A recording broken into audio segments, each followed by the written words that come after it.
What are you going to cut it with? How are you going to cut that on orbit? That's a terrible idea. Atlas Able or Comet HLLV, which is worse looking? I don't know. HLLV. In an alternative history, if Challenger and Columbia never happened, would we have ever seen SLS Ares 5? Or would the shuttle be used alongside it like in your program?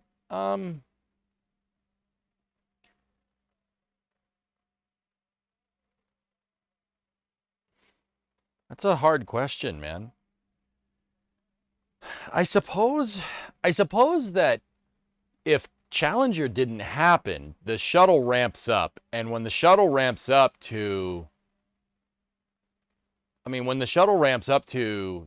like, so let's just say that the shuttle got to ramp, like, okay, take Falcon 9 for instance.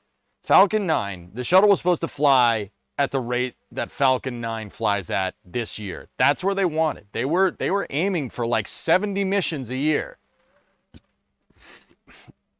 They were really trying to do a launch a week, which is really freaking cool when you think about it. And they were going to do it too. Guys, in 1986, they were aiming for 24 launches. In 1987, they wanted to do 48. And by 1988, they would have done, would have been somewhere up in the 50s. They would have done a launch a week. That's what they were trying to do. What mic are you using? This is a Saramonic Blink 500. Why, is it good? People say it's better than my studio mic in there. Yeah, Wacky Steve, they wanted to get ham. Dude, this is something that I try to tell people. People say, oh, shuttle refurbishment, blah, blah, blah, blah, blah, blah. That's bullcrap. It's bullcrap. In 1985, they launched the shuttle 9 times. In 1986, Challenger, it happened January 28th, 1986. There had already been a shuttle up and down, completed mission already. STS-61A had already flown. Are you still using the snowball? Yeah, I got a snowball here and then a snowball in there too. 9 times, dudes, for the shuttle. It still pisses me off to this day. The reason why it bothers me so much is because freaking, everyone's like, oh, the shuttle, like after the shuttle stopped flying, everyone's like, no, reusability, no, reusability doesn't work. Reusability doesn't work. No, we can't do that. It doesn't work that way. It's terrible. We'll never be able to reuse the spacecraft. I'm like, that's bull crap.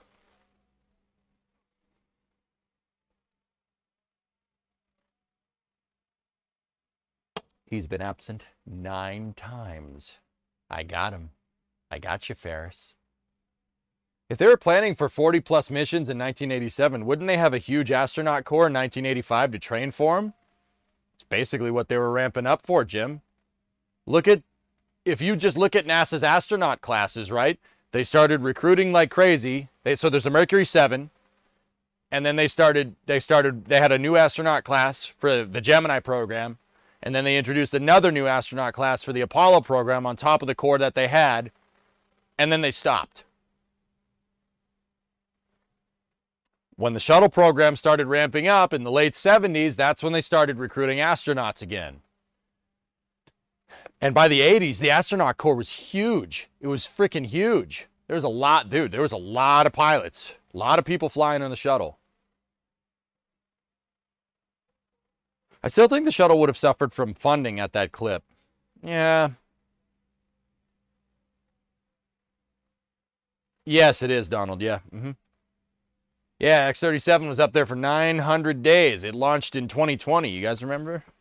We watched that go up. We watched that Atlas launch.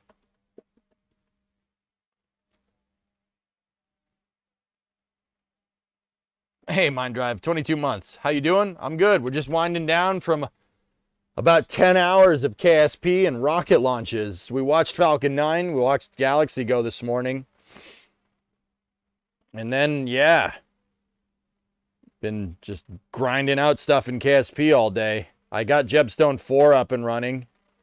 And then I kind of decided that we didn't need it. But it's okay. It's okay. We have it, you know?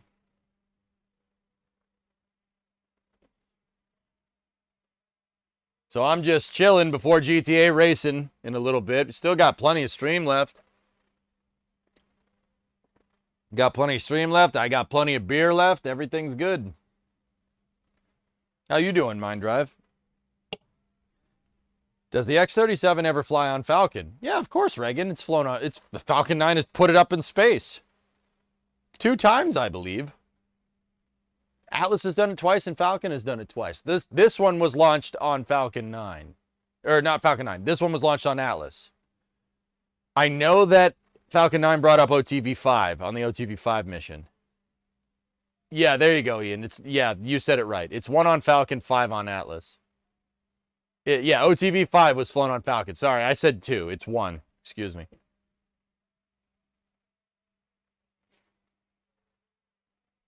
I'm good, man. Just worked all day. Glad to catch you streaming. Yep. Thanks for being here. What the hell is this? I'm stuck on my dang rug. It's trash. Know your place, trash.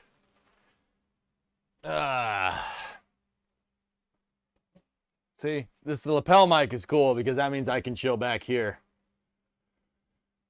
which is pretty neat. That's pretty neat. I can't see chat from here, I just realized. Oh, man, but I don't feel like moving. I don't feel like moving. You're all the way over there. I don't feel like going over there. All right, fine. We got to go over there. All right, you win.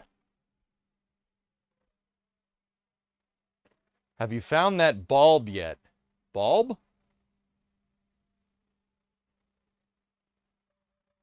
Need projector of chat on the ceiling?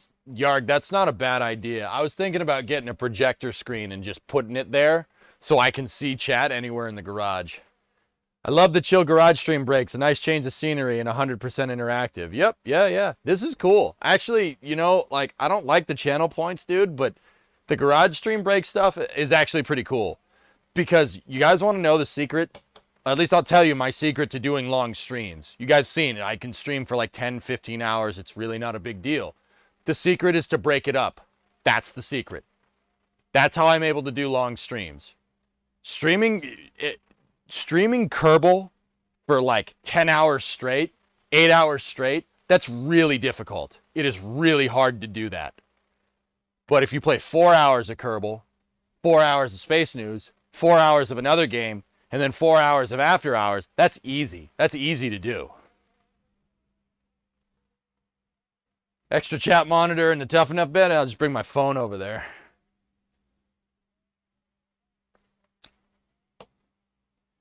Now you have a couch and a fridge outside the office. Actually, Donald, what I want to do is, so you know, the microwave is in there, and so is the coffee machine, etc., etc. What I want to do, so the original owner of the garage, you guys can't see it. He left some granite countertops over here. There's a granite countertop back here. You can't see it because Freb's in the way. I have some leftover lumber from working on the office, right? I have some leftover 2x4s here. And what I want to do is just build a cabinet and put the granite countertop on it and then just seal it. Seal it to the top and make a little kitchenette over there by the fridge. So when I go to take a break, if I want to cook food, want ramen, or, you know, we get ramen out here, I'll put the microwave over there. I'll put the air fryer over there because we have an air fryer we don't have space for. I have an extra one. I'll put the air fryer over there and I'll just cook my lunch out here and we can go on break.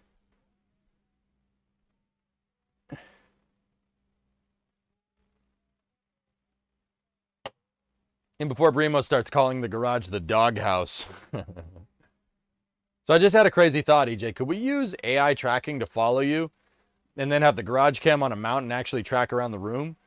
Yarg, what the end game here? So this right here, what you see here is minimum viable. You're never going to see Brimo again. Dude, it was her idea. It was her idea. And Ian, that actually is another trick to streaming. When I'm not streaming, don't come in here. Or, well, don't go into the office. That's the key. Compartmentalize. I separate work from everything else. And that's kind of the reason why I love the garage so much, because this here is my workshop. This is me. But this is everything that I need for work and play too.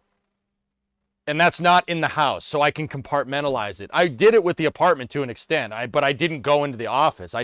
With the apartment on the weekends, I never went into the streaming room, ever. Like, I compartmentalize, dude. It's a really good thing to do. Just separate, like work-life balance, dude. The thing is, it's hard to have a work-life balance when you love your freaking job. It's difficult.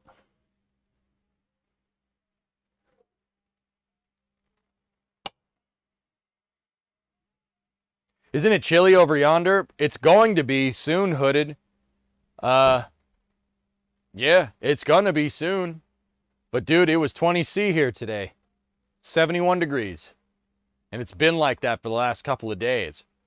This is what I wore to work today. I wore shorts. So do you actually have a PC in the house for playing games off stream? I have the laptop in there, Yarg. The laptop that I got with the pandemic money. It's a good laptop. I stream. That's my like remote streaming thing. The laptop can stream Kerbal. I streamed James Webb from it in Detroit with that laptop. It was 31F this morning. Rip you. How's the insulation in the garage office for the cold? Is it all right? I have R19 on the walls here. And in this part of the garage up on the roof, we have like R48 or something. And then I have R30 on the roof in the office and R19 on the walls. The insulation is very, very good. Here. I mean, I can show you guys a little bit better when it's not 70 degrees out, but all I have in here is my computers. All I have in here is my computers and a space heater. The space heater isn't even on today. And I don't know if you guys can see this. It's 76 degrees in here, which is like 21°C. Here, I can flip it. No, 24. 24.6 centigrade at 60 humidity. Have you needed the space heater yet? Yeah, it was cold. It was cold a couple days ago. I turned the space heater on. I set it to 75 degrees. And the office, because the space heater's in the office, it heats up in there first. And then the empty heat comes out here. But honestly, like, I got an insulated door. The door is a heavy insulated metal door. And the garage door is an insulated door too. Give it enough time. If you sink enough heat into like the trucks got to heat up. When they get cold, it really, really cools this place down. If you sink enough heat in here, it'll get warm. The other day when it was 35 out, 35 Fahrenheit, not centigrade. So 35 Fahrenheit is like 1 or 2 C, somewhere around there. It was 75 degrees in here. It got down to maybe 70. It's literally warmer in here than in my house. I mean, this place holds heat really well. Concrete floor, steel building, really good insulation. This building was built 2 years ago. It's brand new. It's really good at insulating. Yeah, 77 degrees in here. Not bad. Not bad at all. When you're all done with the car restorations, which one would you keep in the garage? Oh, I don't know, man. We had this conversation during break this afternoon. We had this conversation. I don't know. It's very clear that I can fit 2 cars in here when I'm not working on stuff, but when I finish Freb, I'm going to want to bring the Coronet in here or keep working on this. And I don't want to put Freb outside. Frick that. I'm going to have to get a car park. I'm going to have to do it. I don't want that truck outside. I really don't want that truck outside.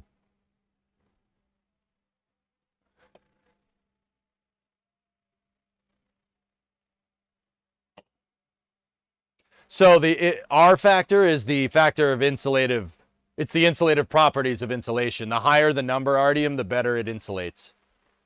R19 is good for walls, but with modern building codes in Massachusetts, you really want the roof.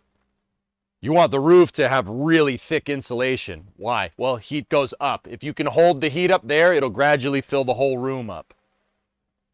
Could you build an outdoor car shed?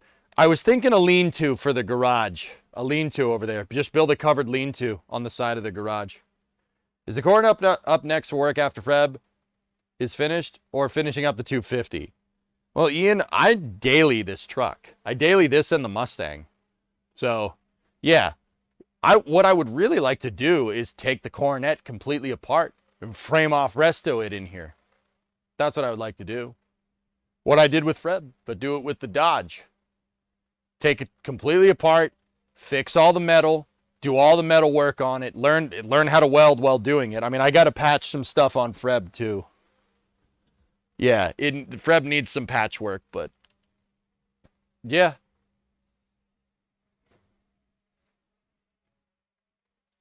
I heard you need AC for the F100 from the wife. Yep. Are you going to have a backup method of heat in the event of a power outage? I got a generator, Galactic. I have a 6,500 watt generator in the in here. It's actually in the lean-to off the back of the garage. It's next to my office.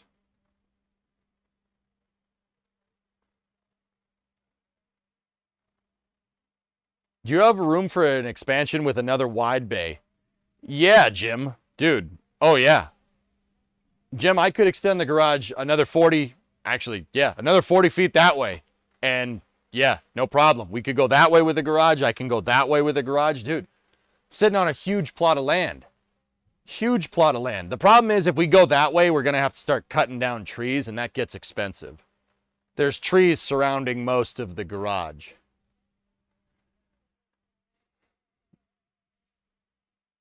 You got huge tracts of land. That's right. USA mains power always baffles me. You have more backup power than I have mains power. She's rich. She's got huge tracts of land.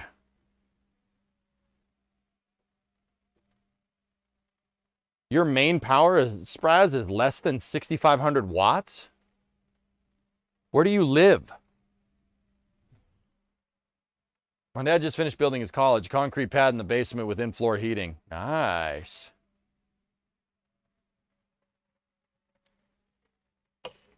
Have you checked out Puddin's Fab Shop? I've seen Puddin's before. Yeah, I've checked out Puddin's Fab Shop before. Yep, really good channel. I like Jennings. Jennings is a good channel. That guy does some sweet work.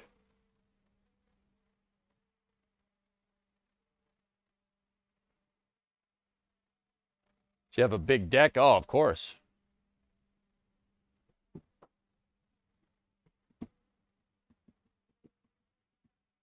It's a good truck. We got the nice gauge cluster coming. Actually, you know what? Let me check the track on the package. Join the box truck mafia. I don't know what you're talking about.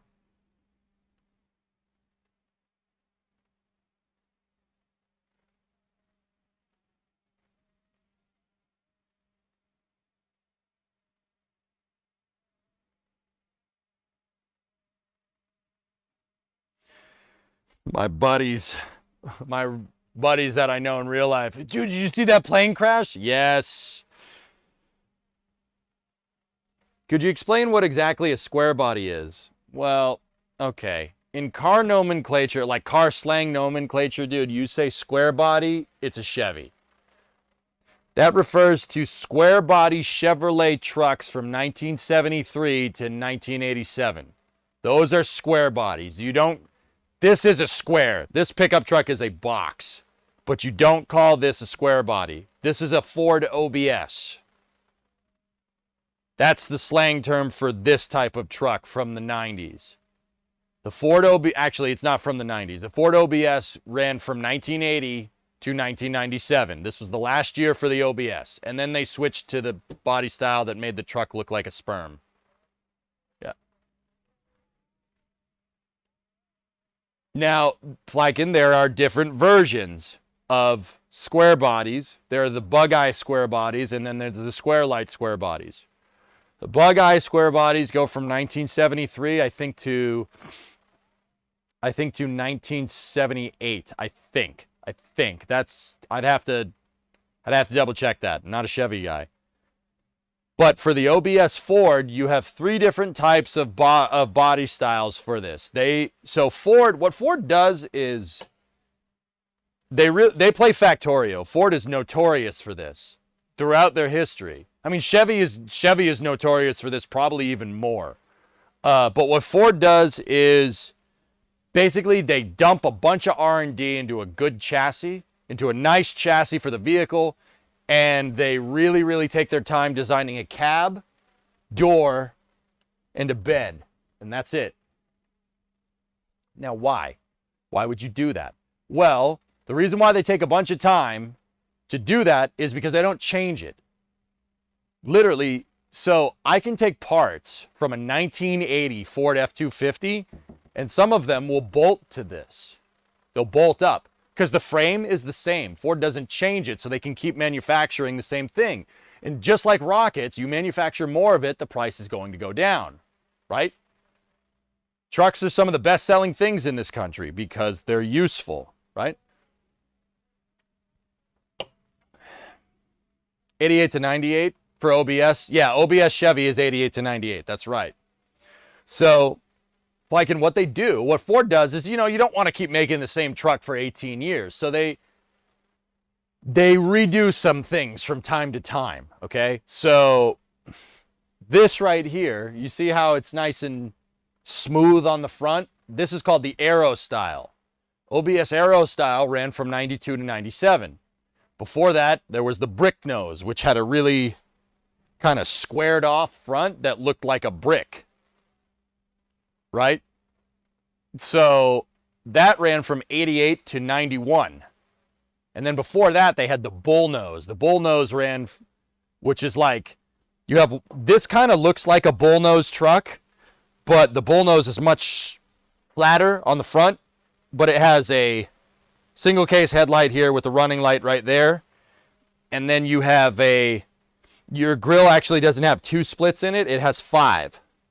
That's what a bull nose looks like. Bull nose was from 1980 to 1987. Yep.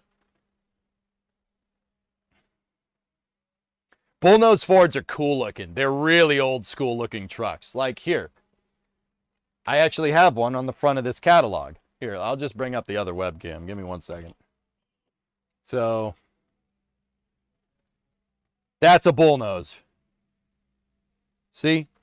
Actually, it's 4, not 5 on the grill. That's a bull nose. That's a nice truck. This is the one that was featured on LMC. Really nice truck.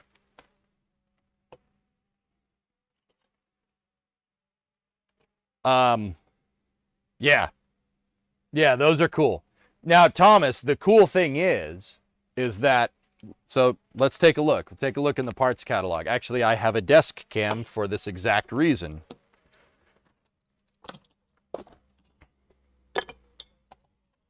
Let me just move some stuff out of the way. All right, so take a look. So here's what I mean about part interchangeability. Ford does this on purpose. They did it on purpose to make, oh man, that thing is nice. They do it on purpose to make it so you don't have to retool the assembly line as much. So check this out.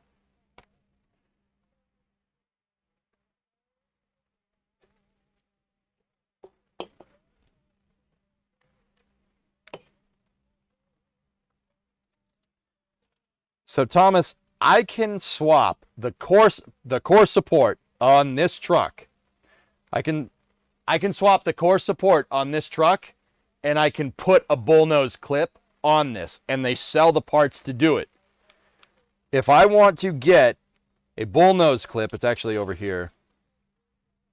So 80 to 86, right here. See? All I got to do is get that core support, that hood, those quarters, and then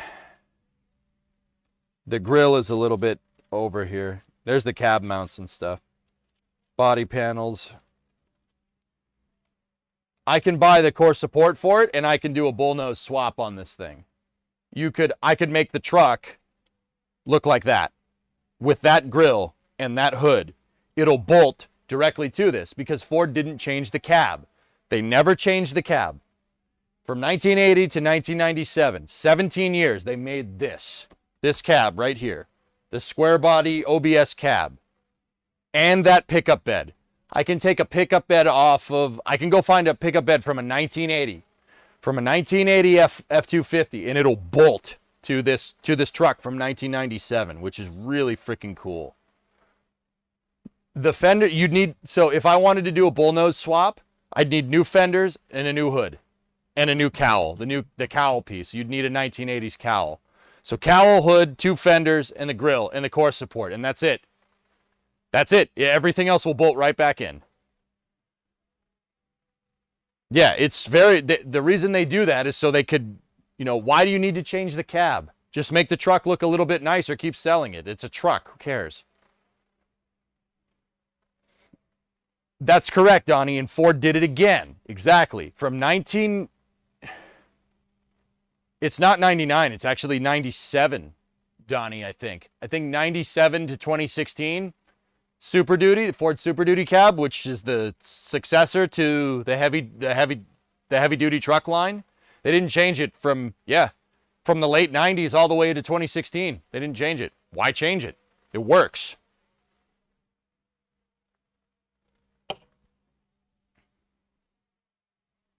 Yeah, Flykin, no problem. Everything's fine here. How are you, Ponzister? Who is this? What's your operating number? Isn't the Panther body still in production too? Ford's Panther chassis was in production from 1978 with the introduction of the Ford Fairmont to 2011 for the Panther chassis. 1978 to 2011. That's how good of a design that is. So that's what I mean. They would dump a ton of money into the chassis and then upgrade everything around the chassis. And then when the car reached its theoretical maximum, that's when they'd redesign the chassis. Like they'd stretch the design as much as they could. Just like Falcon 9. Falcon 9's the same way. Started out with that little gimpy Falcon 9 in 2010, and here we are in 2022, and they're expending Falcon 9 cores, and we're like, what are you doing? We watched a Falcon 9 core Viking funeral this morning, and we were like, wow, that's weird.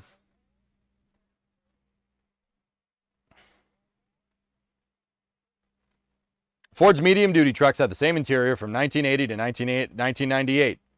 Yep, Donnie, that's what I was just telling him, dudes. OBS Ford from 1980 to 1998, technically. Now, this is a 97, dude, so this is one of the newest square bodies you could buy. No rust. Nothing. Love this truck, man. We didn't lose a Falcon 9 core, Yarg. It was expended on purpose for the Galaxy 3132 mission. They expended booster number 1051 after 14 flights. It was weird seeing it go up with no grid fins, though. 44 from Geek. Yeah, man. That's what Ford did, dude. That's what they still do. Chevy does it too. Like, don't get me wrong. Chevy made the square body from 73 to 87. Why did they do that? They wanted the extra performance. Customer wanted the extra performance, so they used a loss-leading booster. They're going to 1049, the oldest Falcon 9 flying right now. The early Block 5 one, SpaceX just decided to say, nah. They needed the performance for supersynchronous insertion, man. Those Intelsat satellites are big. Like, they're as big as this truck. And there was 2 of them stacked on top of each other.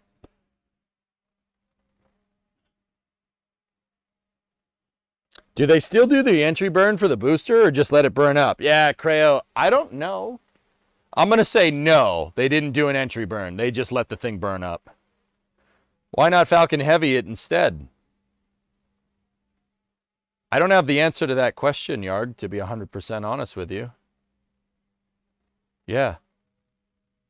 I mean, I agree that it would be cool that if that booster went to a museum or something, it flew 14 frigging flights. But yeah, Maybe they just didn't have a Falcon Heavy teed for it, or the customer didn't want to pay for a Falcon Heavy. Elon said a little while ago that old boosters are a pain in the rear, so it's better to yeet them. Okay. 1051 flew DM1. Ah, that's a shame. It was the last piece of that mission left. Oh, yeah, that's right. Wait a minute. Did the trunk burn up already?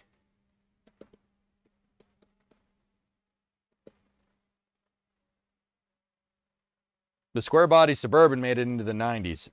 I don't know about you, Wizard. I like square body Chevys. Square body Chevys are beautiful, but yeah, good luck finding one for a nice price. OBS Ford, the prices of these trucks has not gone up. Not yet, at least. I think that it will, which is why I grabbed this thing when I did. Trunk burned up a bit ago. Yep. Would a Falcon Heavy with all three recovered even be more dollars than expending a Falcon 9? I'm not sure, Yarg. Dude, I don't even know. Still planning to keep the 250 out in the salt in the winter? I mean, Donald, I'll keep it outside, but I ain't driving it. No, I'm not going to drive this too much in the winter. Nah, it's not winterized, first of all. And second of all, it's a nice truck, and it's got no rust on it. And I, like, literally, this part right here is intact. That part right there is intact. I'm not driving it during the winter. You can leave it outside during the winter. It'll be fine. You'll get a little bit of surface rust. It's driving it on the roads that will kill it. And that's what we use the Fusion for. That's what we use Brimo's car for. Spray paint the other side with fluid film. Yeah. Phil, that's a good idea, dude. It honestly is. But honestly, this truck is...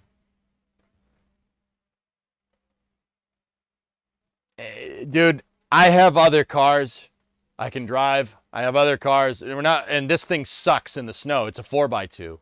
Both of these trucks are rear-wheel drive. Dude, honestly, I just want to fix it, and I just want to drive it around when it's not salty on the roads.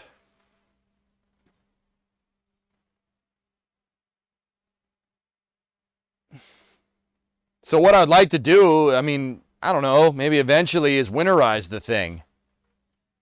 Rhino line the thing, winterize it, make sure there's no rust, and then send it.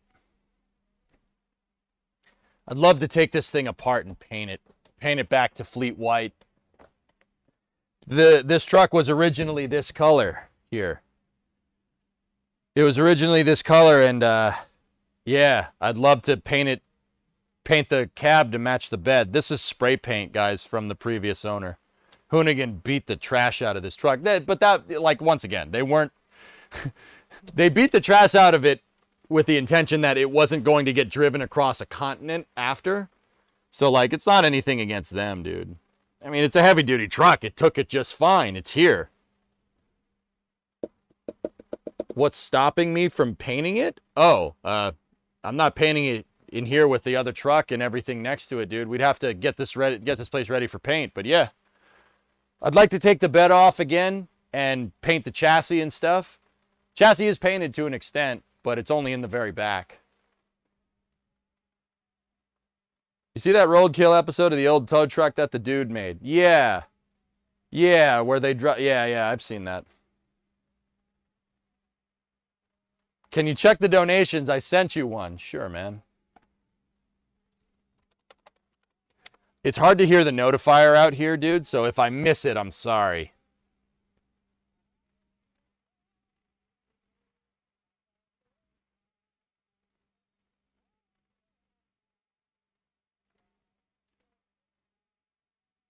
Give me 1 second. I don't have the space to powder coat it. Oh yeah, I was gonna check. I was gonna check on my package.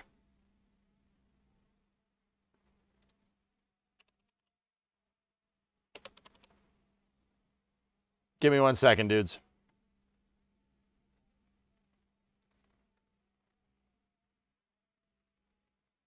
Hey, Kaiser, here's the Chevy perspective of what you're talking about. Your 94 Chevy has a 90 to 92 GMC style grille.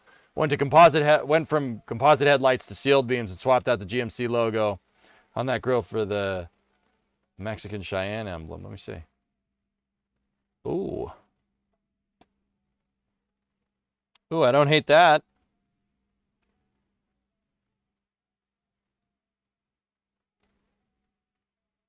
Very nice. Very nice. Yeah, that's cool. Yeah. I see. Yeah, I see what you did there. That's cool, man. That's a nice looking truck, dude. Very good.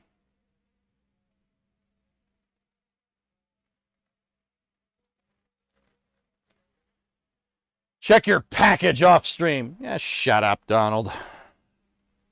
Shut up, Meg. Let me check.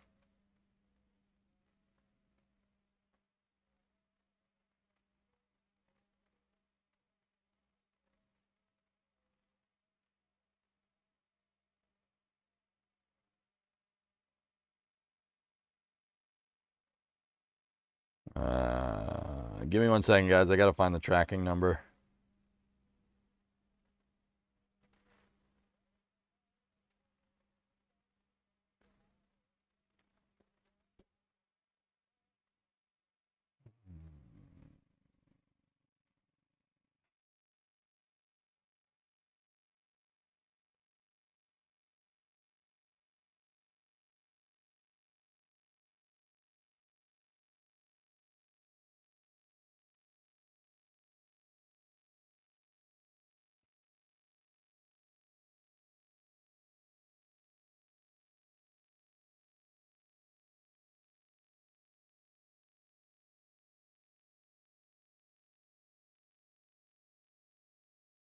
Give me 1 moment.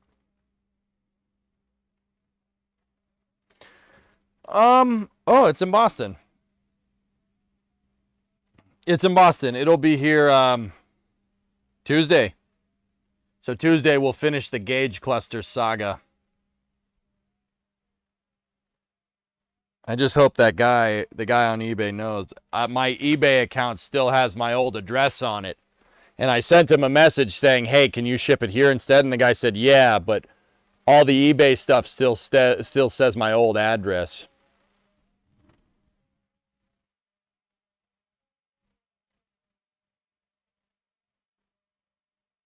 Noticing the white wheel on the back left.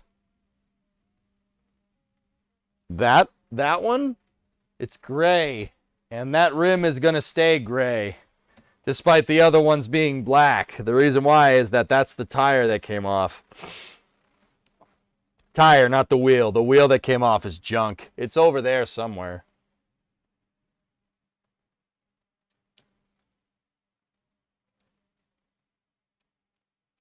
Yeah, we'll get the gauges and everything figured out with this, and then we got other work to do. You can go to FedEx UPS website and check the address. Yeah.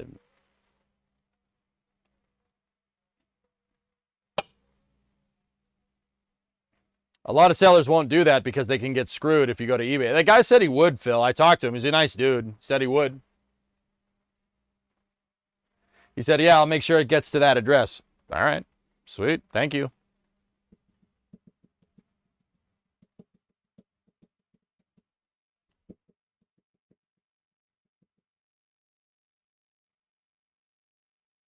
Are winter tires enough, or is the salt just for extra precaution too, and for people who don't have winter tires? The salt melts the snow off the road.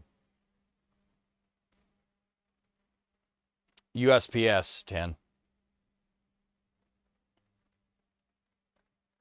I mean, if it goes to the apartment, I'll just go up there and get it. I'll text my landlord and be like, yo. Wow. Wait, is it already 11 o'clock? Is it already time to race? Dudes.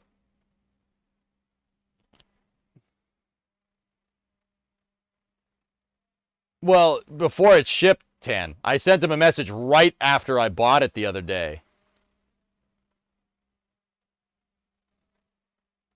If it goes USPS, the carrier will have a forward for you. Yeah, that's right, Lloyd. I did tell them that. So yeah, if they get anything with EJSA on it, they'll ship it here. They'll forward it to here. So yeah, that's cool. When it comes in, guys, we'll finish the gauge cluster saga, and I'll get this truck out of the garage. And then we'll start inventorying what we need for the 59.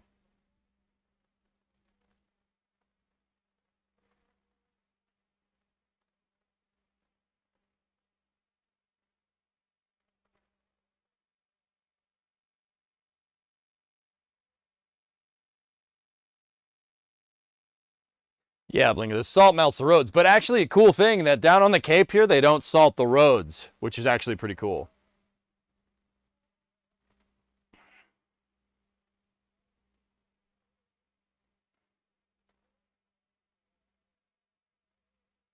You remember what wheel that is quite well. Thank you, Dick.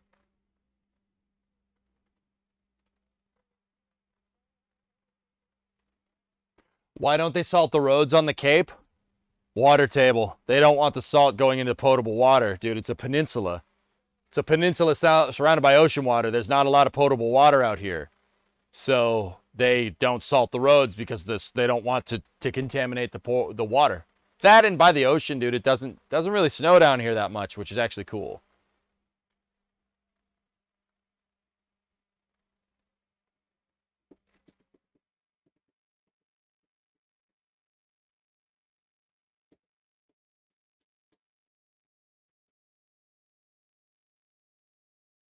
USPS will also bring it to you in Grumman's finest Chevy S10 modification from the 80s. Yep, that's right. They got Iron Dukes in them, don't they, Lloyd? They got an Iron Duke motor in them. Yep, the Grumman LLV. Which is actually cool, a lot. Yeah.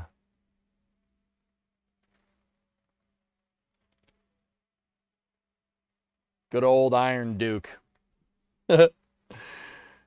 I mean, it's a good motor. It just doesn't make a lot of power, but it's really reliable. But it doesn't make a lot of power, but it's reliable, which is pretty cool.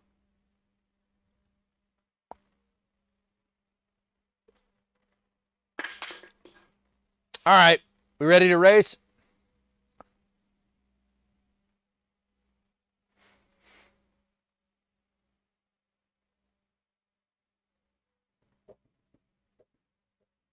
I posted my fix or repair daily in your Discord. All right.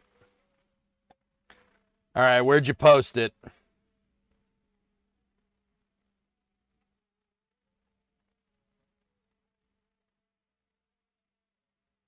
Oh! Oh!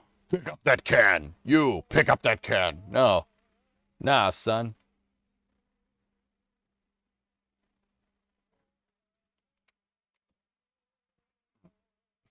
Well, that I don't hate. That's a cool truck, man.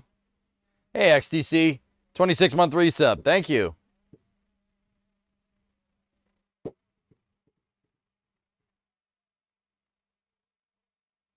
All the LLVs were built between 1987 and 1994. There just aren't spares anymore.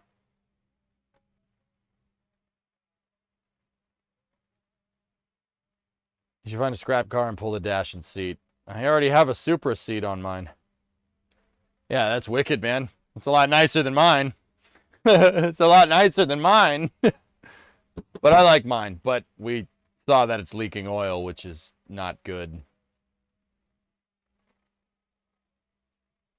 Turning a 95 GMC into a 95 GMC into a 73. Okay. Let's take a look. Let's see. Desktop. Okay. That's a nice, what is that, a GMT 400?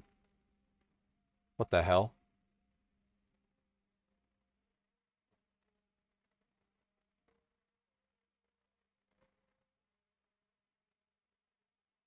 Yo. What the? What the hell? What the hell? Does this, dude, Chevy is notorious for this kind of stuff. Does this actually work? Okay. Kind of. Okay.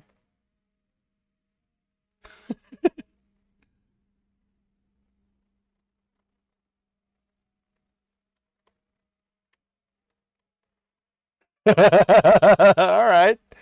Yeah, you put the exhaust in there because there's gonna be a gap. All right, I got you. I got you. I'm picking up what you're laying down there, Wizard. All right. Okay.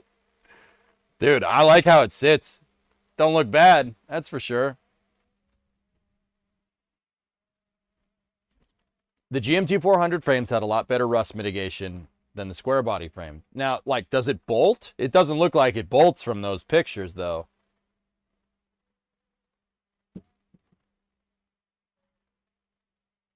That's a hunk of crap. This or his truck? I like his truck. That 73 chassis was mint. Mint?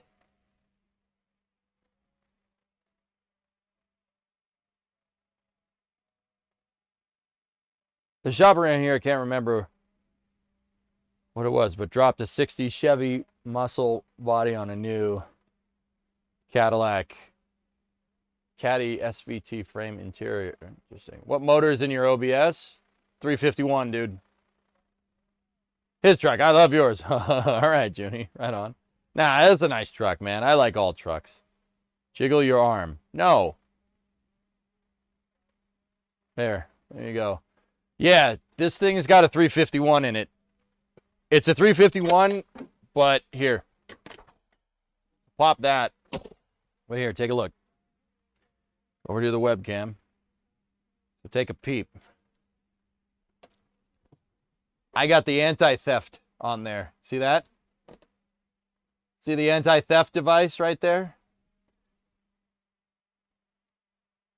Yeah. We got the anti-theft, boy. Because I'm fast as frick, boy. Here, take a look.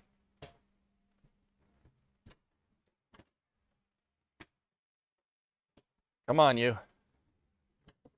There we go. Dude, look at this thing. 25 years old. Look at under here. It's freaking mint. California truck, dude. If this had 170,000 miles on it in the Northeast, this would look like a bomb went off in here. But look at it. This stuff is like super mint. Can you believe that? Like, look at it. This thing's still good, man. Unfreaking believable. Like, look at it. There's no rust down there. Freaking California, man. That's cheating. And, you know, it's not like this truck wasn't used. It has 175,000 miles. I keep saying 170. It was 170 when I got it. It's got 175. I wish they still made manual transmission trucks. Dude, that's why I got it. This truck, it's so cool. It drives like a truck from the 70s. I love it. It's like super floaty and just...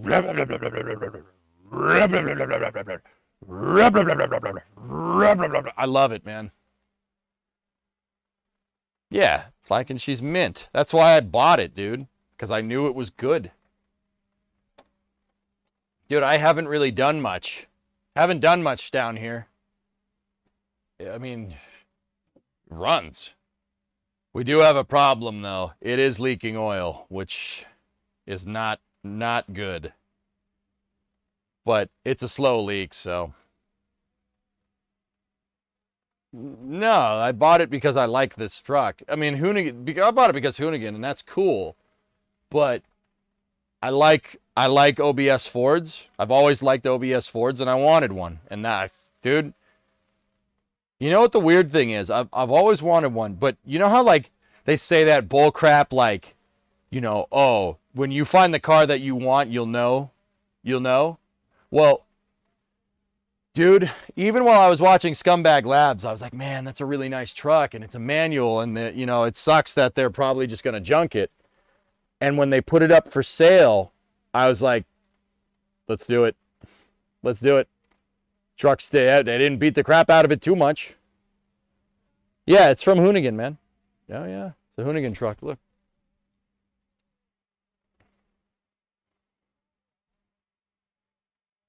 See?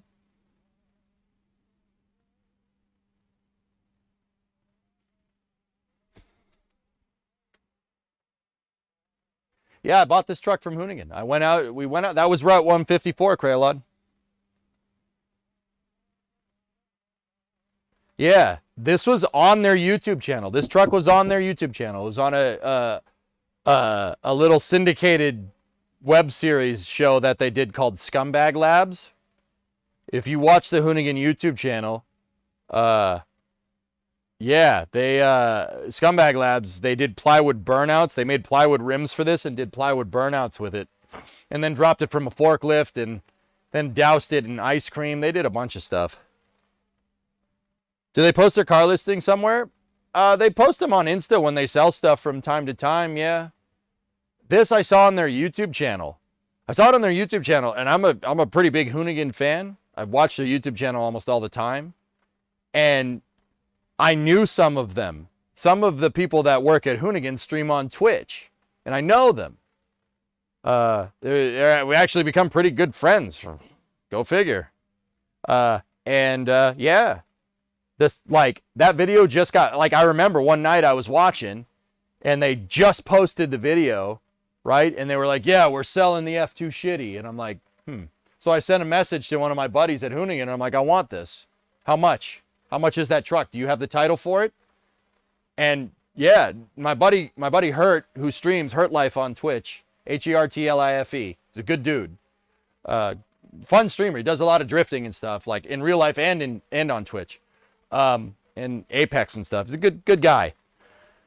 I shot him a message and I'm like, dude, how much for the F2 shitty? And he said, what, really? Why do you want that? I'm like, dude, I love trucks. I love trucks. That's my thing. And they gave it to me for a really fair price.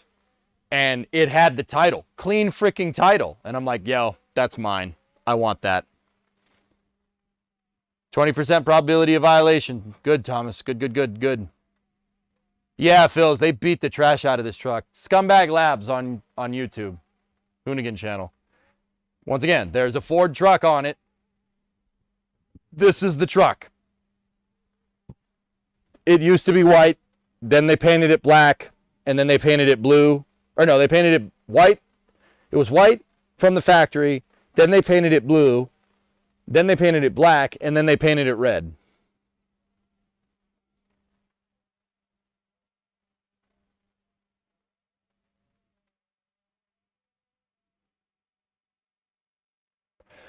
Thomas, if we paint it, I'm keeping that Hoonigan logo up there. If we paint it, I'll keep the Hoon logo.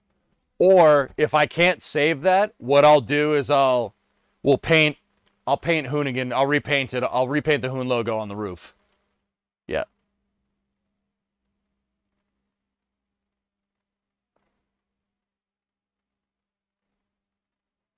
Yep. You guys ready to race? Predominant, we ready to race? Yeah, 1 a.m. launch key.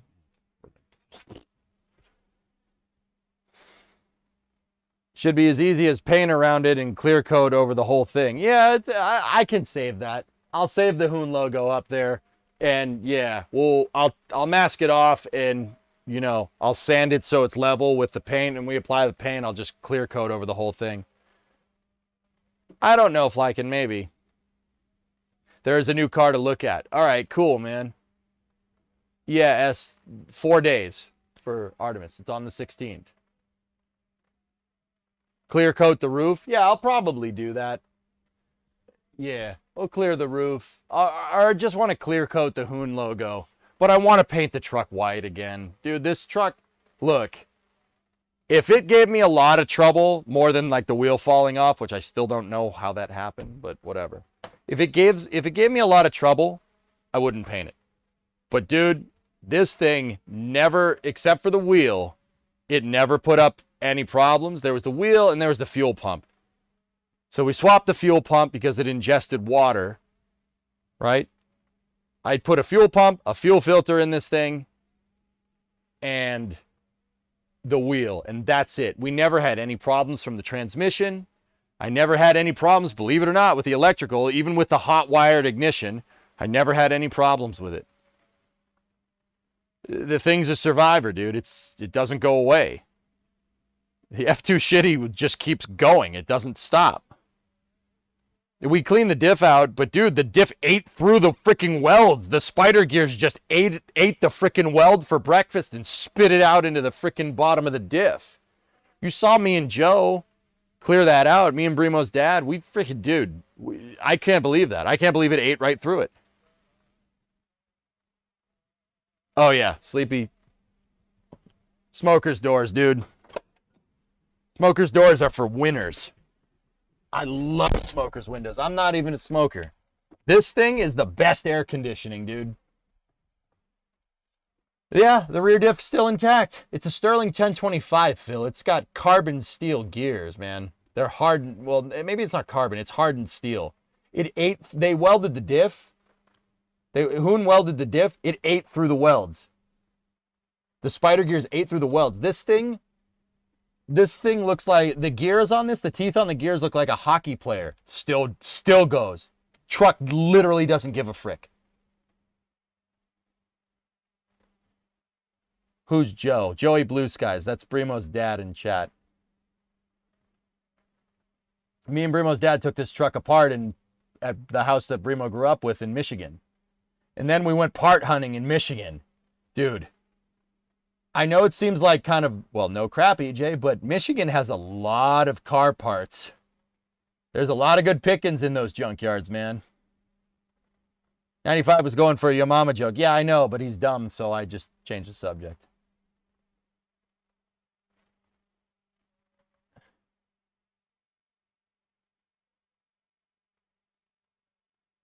Yeah, Jim. This thing, I kind of want to like call it the Terminator. It's like the T1000, dude. It doesn't break. Like, the engine and transmission are just like, yeah, whatever. The diff eats through freaking welds. It doesn't care. It just keeps going. Like, it is a tank of a freaking truck, dude. I love this truck, man. Because we got history with it, dude. This truck has been to Lompoc. It's been to Vandenberg Air Force Base. It drove to Lompoc Surf. It's been next to launch pads, man. It's been up and down the Pacific Coast Highway. It's been to the Grand Canyon. It's been to the Four Corners. It's been to the Spanish missions in Santa Fe, New Mexico. It's freaking been everywhere. It's been to the Veneta Stockyards in Oklahoma. Yeah, been to Veneta Stockyards, baby. It's been Joplin, Missouri, St. Louis.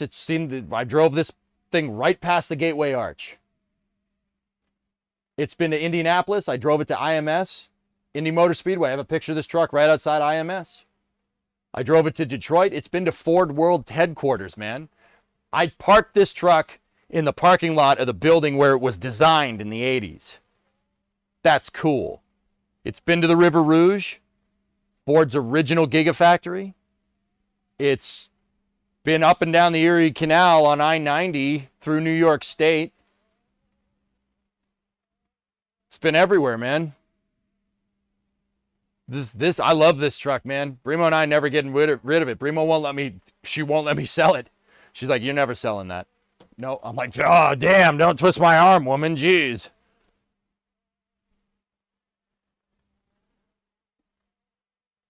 Please don't weigh it against the mirror. Oh, you think the mirror is going to go? The mirror is fine, dude. I took this, I did it off stream over the last winter. I took this apart. I took the whole thing apart and I found a new mirror mount in the junkyard. It's all brand new. See how it's a different color? I fixed it. You can lean on it all you want. It's not a big deal. It needs to get to KSC. Eventually it'll get to KSC, yep. I think it's more about how you propose to her with the truck. Well, yeah, Bandit, yes, that's exactly it. Came really close to Plumbrook. Yeah, that's right. We did drive past that. Yeah, fellas, here. Take a look. Thanks, Thomas. I appreciate you getting me the link here. Check it out, dudes. There it is. There it is, man. Right in front of Ford's World headquarters. Isn't that cool? Is that a GoPro mount on the hood? Yes. There's also one down there. Look behind the keyhole.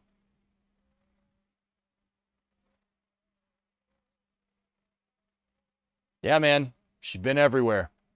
This truck's a monster. I'm never getting rid of it. And that's not my choice. That's Brimo. We're never getting rid of these two. Because that's my truck. This one over here is mine. But this one is ours. You know what I mean? I love these trucks. That was the first classic car that I bought. I bought it in 2009. I bought it from my uncle for nothing. He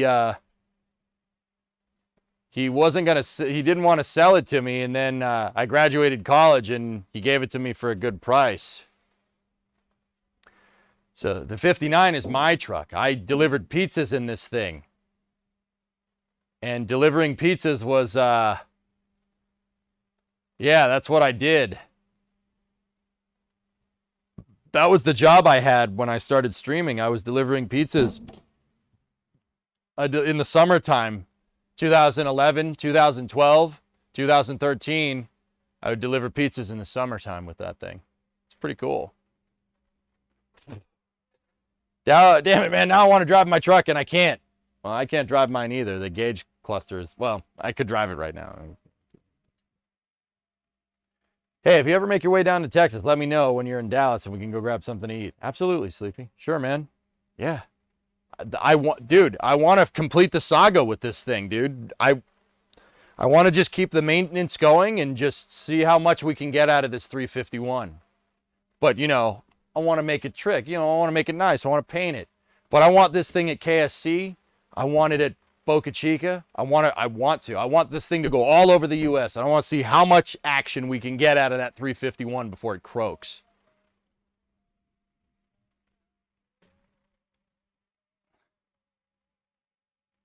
Maggie, I'll drive the Lightning if you do. Deal, man. Sounds good. Oh, yeah, we got a race. Sorry. Oh, yeah. Yeah, I need to go to the USAF museum. I need to see the XB70. So, yeah. We'll do another road trip with this sometime in the future. I'm not sure when, though. Also, America. What's that one, Thomas? Yep, Thomas, there it is, the sequence number. This truck was made in Cuautitlán, Mexico, but the sequence number is 1776, so.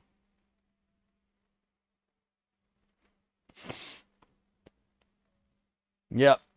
If you look at the dash plate or the firewall plate on this, the sequence number 1776. It's my truck, baby. I was debating calling this truck the F150. Park it next to Luna. Now we're talking. Nero, I don't think it's got an oil leak, dude, so we got to figure out what's going on with that. But if we get that all patched up, we can go to the National Video Game Museum. Did you know that before you bought it? Did I know what, Yarg? That it was made in Mexico? Yeah, of course. Yeah, I don't care. Whatever. It's an American truck. It's made in Mexico. Yeah, I mean, yeah. This is the only truck I had that isn't made in the U.S., believe it or not. That thing over there, actually, Texas folks, that truck is a Dallas, Texas truck. I'm super freaking proud of that. The 59 was made in Dallas in February of 1958. It's a Texas truck, man. I own a Texas truck. That makes me super happy. Yep, that was made at the Dallas truck plant, dude. Yeah, this is the only truck that I own that's not made in the U.S. It's the only car that I own that isn't made here. The Mustang, the Coronet, the 59, all made here. The cafeteria at the museum is the Valkyrie Cafe. For a long time now, it has really nice frosted glass booth dividers with XB70 art on them. Right. Oh. I don't know, Sawyer. Yeah. So you need a photo of it in front of the plant. Well, yeah, Maggie. Bro, dude, you have no idea how happy this makes me. This is a Texas truck, dude. I own a Texas truck. Oh, that's cool. Oh, that makes me happy, man. Friggin' Texas truck, boy.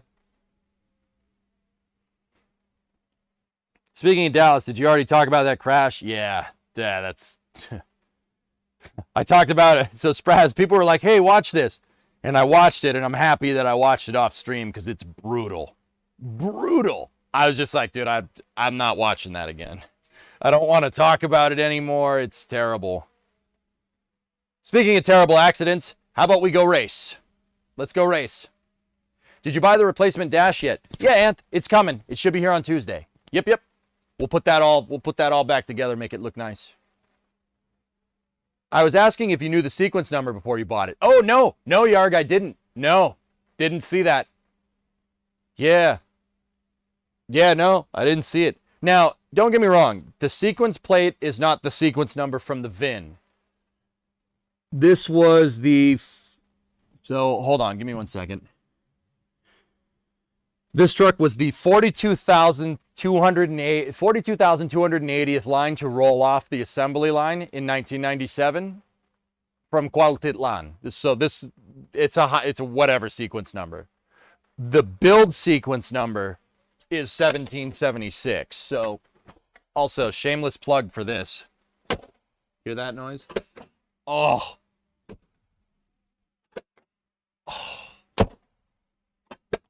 Oh, love that noise, man. I freaking love that noise. The noise is great.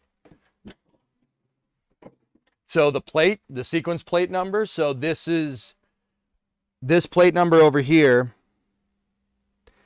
If it's going down the assembly line, there's a number to identify what parts to put in the truck.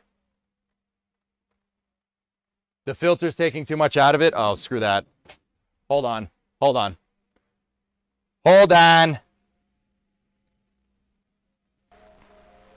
You get no noise suppressor now. Here, ready? Listen.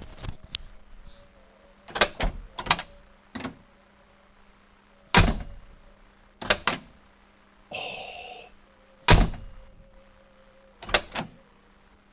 Bro. Come on. Such a good noise. It's such a satisfying click, dude. I swear they did this stuff on purpose, man. Old cars, dude, listen.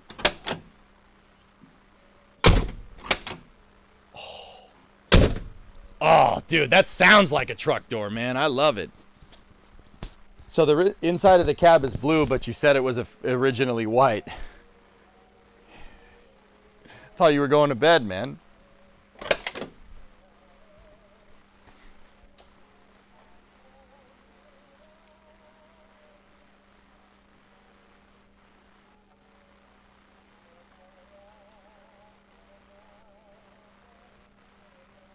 Yeah, it was a fleet white truck, dude. But yeah, it got a little spray painted. They kind of went crazy with the spray paint, huh? They spray painted all over the tags, man. I wonder if we can fix this stuff. That one right there, this one right here will say when it was manufactured. That's the tag version. So basically there's a sheet that comes down the assembly line, and that sheet has all the information. It comes with the truck. It's a sheet of paper hanging in the truck. And they still do this. Nowadays it has a bunch of barcodes on it and stuff. Actually, Ford uses QR for their parts sorting nowadays. But that tag has a sticky that you put on it. And when the thing gets to final assembly, when it's finally assembled, they'll have a QA guy go through and make sure that the truck has all the options indicated on the build sheet. And when it's ready to go, he takes the sticker off and puts it on the door.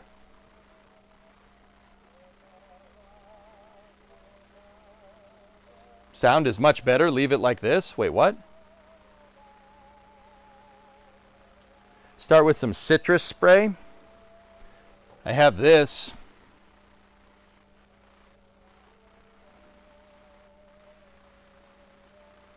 I think that might be too much, dude. I don't want to wreck it. But yeah, that will say the date, like the exact day, and the day in the year that it's made. It'll say where the truck was made. It's going to say Cuautitlan, Mexico. I know it's going to say that because the truck has a 3FT in the VIN. So you can tell where Ford cars and trucks are made by looking at the first 3 numbers in the VIN. You can tell where it was made, what brand it is, and what type of vehicle it is. So,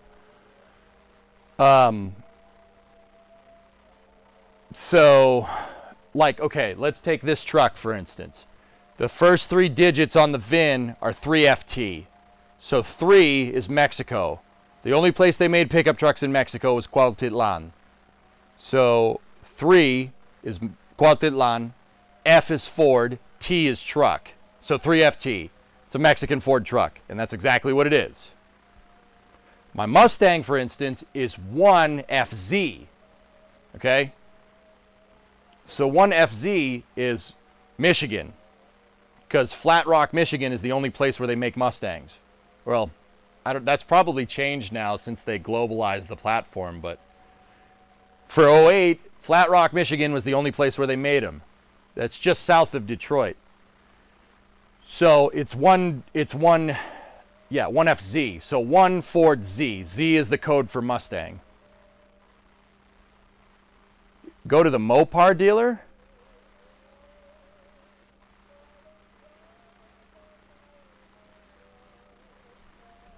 The noise filter makes it sound pretty bad. You like this better? We can go with this. That's fine. Gugon will remove the sticker. Yep. When on the lapel mic stick with no noise filter, EJ, as long as you don't clip the audio, it sounds much better with it on. With the filter on or off? I don't understand. Your first VIN is 426.9.1.1. Damn, son. Damn, son. Yo, let's go race, dudes. I'll shut this stuff off. With a filter on, it barely sounds like you. Oh, alright. Sweet. We'll keep it off then. Dunskies. Sounds much better than with it on. Sorry, I gotta learn how to read.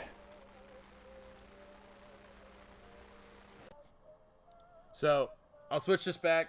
I'm gonna shut the lapel mic off and I'll put it back onto the charger.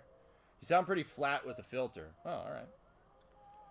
Yeah, I have oldies playing in here in the garage. It's the YouTube channel that's like classic Fallout music playing in a diner or whatever. Did you see one of the Dude Perfect guys went to space? Taylor, I watched that mission live. We covered that mission live right on stream, dude. You sound flat like a Patriots football. Oh, wow. Wow, that's Deflategate jokes in 2022, man. Damn. All right. What GTA garage is this? This is just the beginner garage, man. I don't have enough money. I don't have enough money for the garage, for the like 20 car garage. I only have a 2.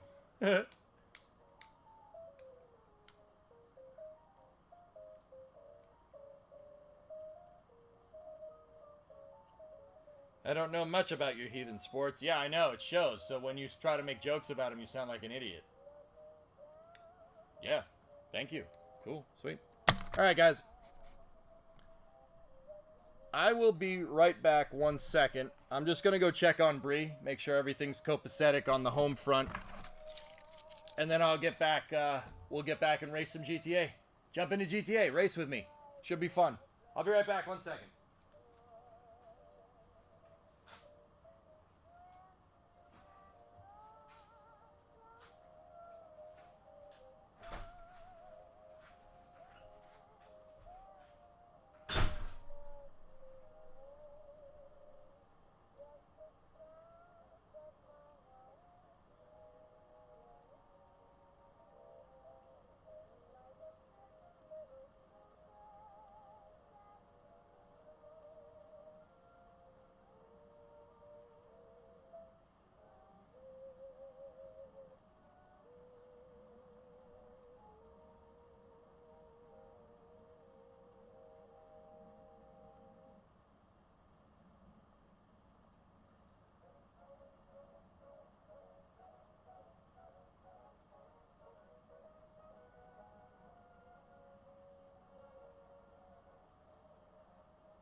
again. EJ's back. Tell a friend. Guess who's back? Guess who's back? Guess who's back? Guess who's back? Guess who's back?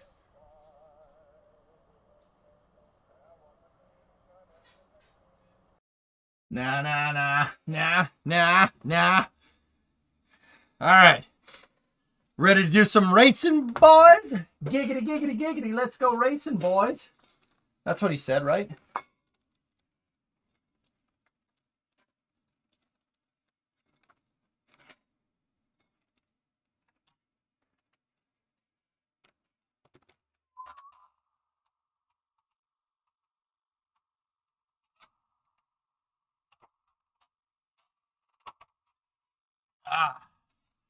All right. Oh my God, that sound scared the crap out of me in the silence. Oh, my bad. All right, dude. So we are going to Grand Theft Auto it up. Mr. Saturday Night Special. Oh wait, that's another DMCA. We can't do that. That's 55 years till tomorrow.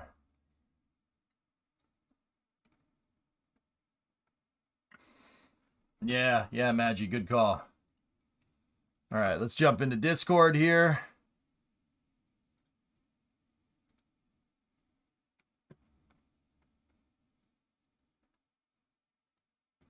Howdy. What up? What up? How's it going? It's going, man. How's it going with you? It do be going, though. It do be going. Good luck on the races, Hunster. Let's do it, man. I got Cheez-Its. Who invited the Yarg? What? Ew. Oh, hey, Yarg. Ew. We have to burn this channel now. You gonna race with us, dude? Nah, I was just hanging out All right. and apparently listening to everybody be dicks. I love dicks. I thought Yarg also loved dicks.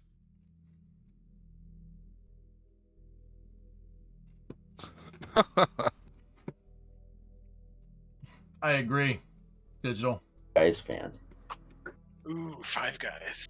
Is 5 really? Five guys, enough? that's like 5 times the number of dicks.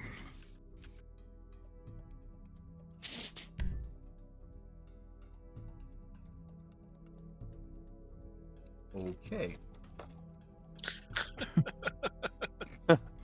I love jumping in and hearing about dicks soon as I get here. Same.